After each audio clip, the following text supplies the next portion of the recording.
Hello friends. तो आज हम लोग जानेंगे क्लास 10 का हिस्ट्री है, चैप्टर 4 औद्योगिकरण का युग। तो आइए लघु उत्तरीय प्रश्न और अति लघु उत्तरीय प्रश्न हम लोग कर लिए हैं। तो आज हम लोग दीर्घ उत्तरीय प्रश्न करेंगे। तो आइए स्टार्ट करते हैं। और आप लोग को वीडियो अच्छा लगा हो तो लाइक शेयर कमेंट ज़रूर करें। तो आइए स्टार्ट करते हैं वीडियो। क्वेश्चन नंबर 1 है, पहले विश्व युद्ध के समय भारत का औद्योगिक उत्पादन क्यों बढ़ा? अथवा दूसरा क्वेश्चन है, भारतीय उद्योगों पर प्रथम विश्व युद्ध के प्रभावों की चर्चा करें। तो राइट आंसर हो जाएगा इसका, पहले विश्व युद्ध के समय भारत के औद्योगिक उत्पादन में वृद्धि हुई, जिसके कई कारण थे। प्रथम विश्व युद्ध में ब्रिटेन ऐसे उलझ गया कि उसका ध्यान अपने बचाव में लग गया। अब वह भारत में अपने माल को निर्यात न कर सका, जिसके कारण भारत के उद्योगों को पनपने का सुअवसर प्राप्त हो गया।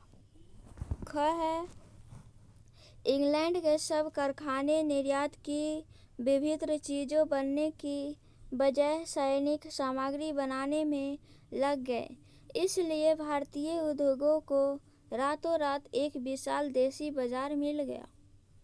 ग है,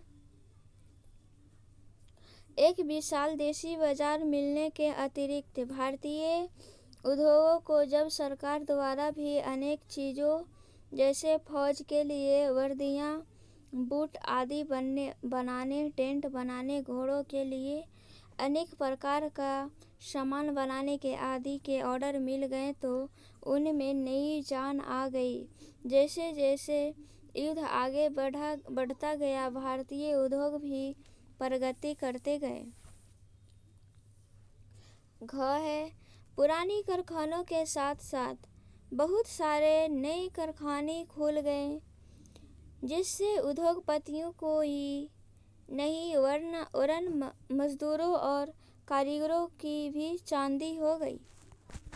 रा है, प्रथम विश्व युद्ध में ब्रिटिश सरकार को फंसा देखकर भारतीय नेताओं ने स्वदेशी पर अधिक बल देने की शुरू कर दिया।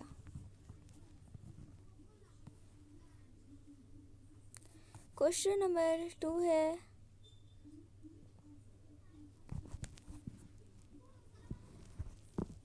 क्वेश्चन नंबर 2, 19वीं सदी के यूरोप में कुछ उद्योगपति मशीनों की बजाय हाथ से काम करने वाले श्रमिकों को प्राथमिकता क्यों देते थे? तो 19वीं सदी के यूरोप में कुछ उद्योगपति मशीनों की बजाय हाथ से काम करने वाले श्रमिकों को ज़्यादा प्राथमिकता देते थे। इसके निम्नलिखित कारण थे। क है, विक्टोरिया कालीन ब्रिटेन में मानव श्रम की कोई कमी नहीं थी। इस दौरान ब्रिटेन में गरीब किसान तथा बेरोजगार लोग कामकाज की तलाश में बड़ी संख्या में शहर को जाते थे। मतलब बहुत संख्या में शहर सब लोग जाते थे। ख है, सस्ते श्रमिक उपलब्ध होने पर मशीनों की बजाय मानव श्रम को प्राथमिकता दी जाती थी। ग है, कुछ उद्योगपति बड़ी मशीनों पर भारी खर्चा करने से हिचकिचाते थे, क्योंकि मशीनें लगाने से यह जरूरी नहीं था कि उनको ऐसे काम करने से लाभ होगा। घ है,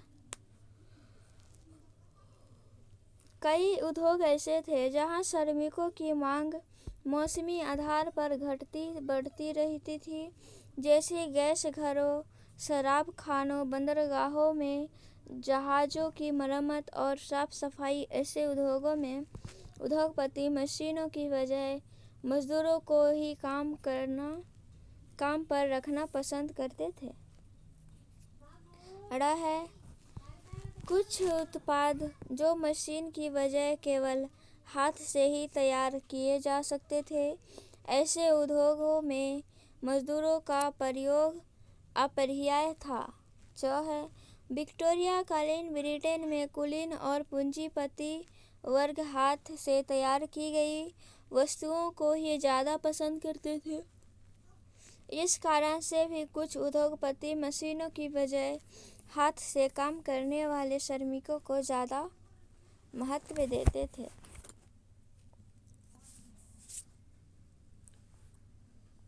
क्वेश्चन नंबर 3 है,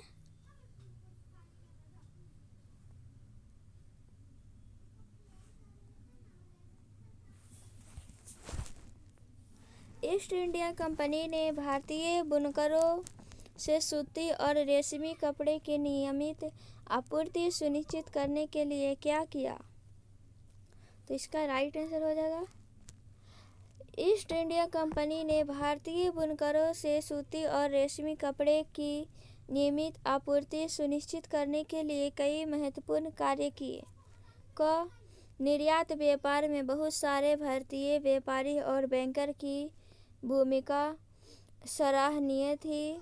ख कंपनी ने बुनकरों से माल तैयार करवाने, बुनकरों को माल उपलब्ध कराने और कपड़ों की गुणवत्ता जांचने के लिए वेतनभोगी कर्मचारी नियुक्त किए, जिन्हें गुमस्ता कहा जाता था। ग है कंपनी बुनकरों को कच्चा माल खरीदने के लिए कर्ज उपलब्ध करने लगी। घ कंपनी को माल बेचने वाले बुनकरों को अन्य खरीदारों के साथ कारोबार करने पर पाबंदी लगा दी। इसके लिए उन्हें पेशगी की रकम दी जाती थी।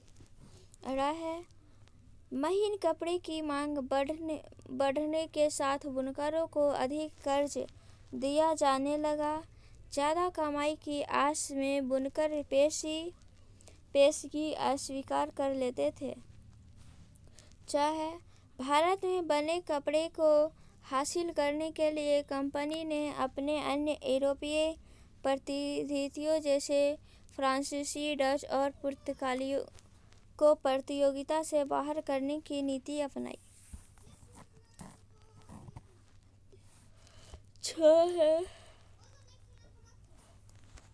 कंपनी ने प्रतिस्पर्धा समाप्त करने, लागतों पर अंकुश रखने और कपास एवं रेशम से बनी चीज़ों के नियमित आपूर्ति को सुनिश्चित करने के लिए प्रबंध और नियंत्रण की एक व्यवस्था लागू कर दी। क्वेश्चन नंबर 4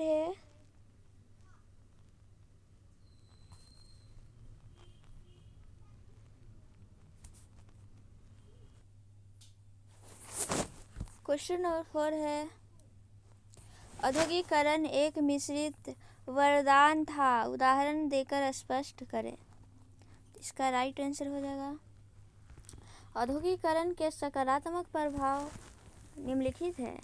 क है सस्ती वस्तुएं, क में सस्ती वस्तुएं हैं, नए उद्यमी, औद्योगिक क्षेत्र का विकास। तो ये 3 ऑप्शन जानते हैं।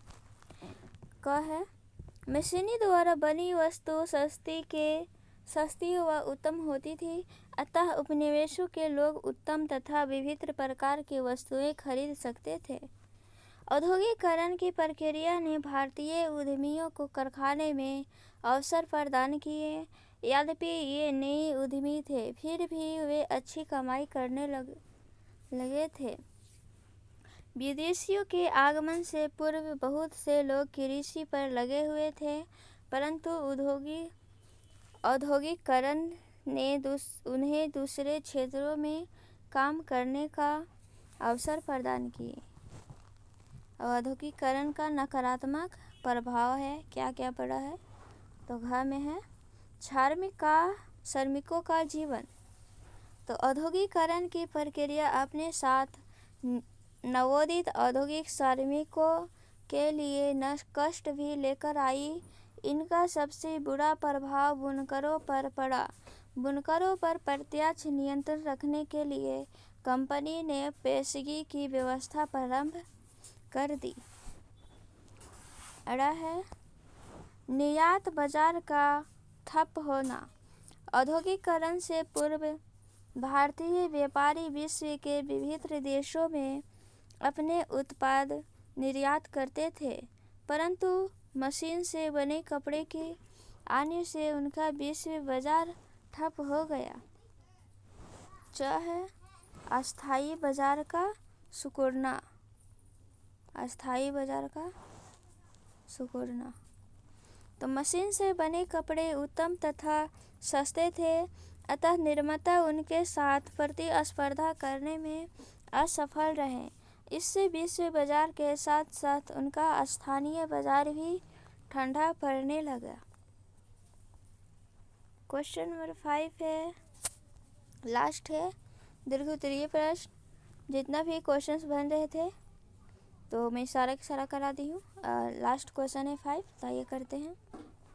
विभिन्न उत्पादों के बाजारों को फैलाने में विज्ञापनों की क्या भूमिका है, तो ये भूमिका जानते हैं। क है ग्राहकों को लुभाने के लिए उत्पादन कई तरीके अपनाते थे। ग्राहक को आकर्षित करने के लिए विज्ञापन एक जाना माना तरीका है। ख है मैनचेस्टर के उत्पादक अपने लेवल पर उत्पादन का स्थान जरूर दिखते थे। मेड इन मैनचेस्टर का लेवल क्वालिटी का प्रतीक माना जाता था। इन लेवल पर सुंदर चित्र भी होते थे। इन चित्रों में अक्सर भारतीय देवी देवताओं की तस्वीरें होती थी। स्थानीय लोगों से तरमत्ती बनाने का यह एक अच्छा तरीका था। ग है 19वीं सदी के उत्तरार्ध तक उत्पादकों ने अपने उत्पादों को मशहूर बनाने के लिए कैलेंडर बांटने भी शुरू कर दिए थे।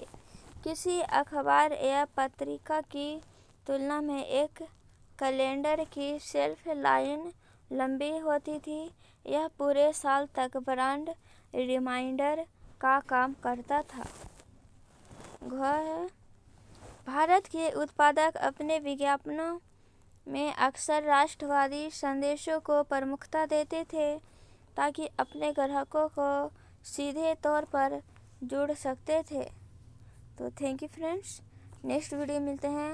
और आप लोग को दीर्घ उत्तरीय प्रश्न जितना भी औद्योगिकरण युग से बन रहा था चैप्टर, तो मैं सारा का सारा करा दी हूँ। तो नेक्स्ट वीडियो मिलते हैं।